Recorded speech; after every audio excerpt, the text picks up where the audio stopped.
Kamatsili. Ito po ay marami rin po kayong makukuhang vitamins mula sa kamatsili tulad ng vitamins B1, B2 na nag-elevate po ng metabolism natin at vitamin B6 content ensure optimal functioning of the brain.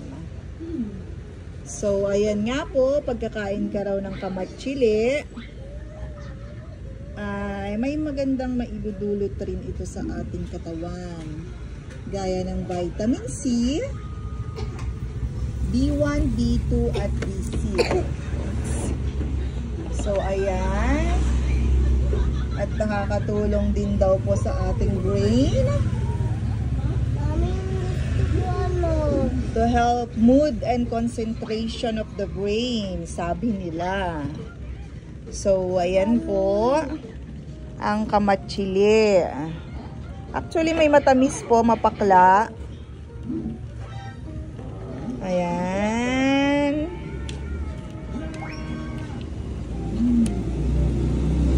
So may dudulot din po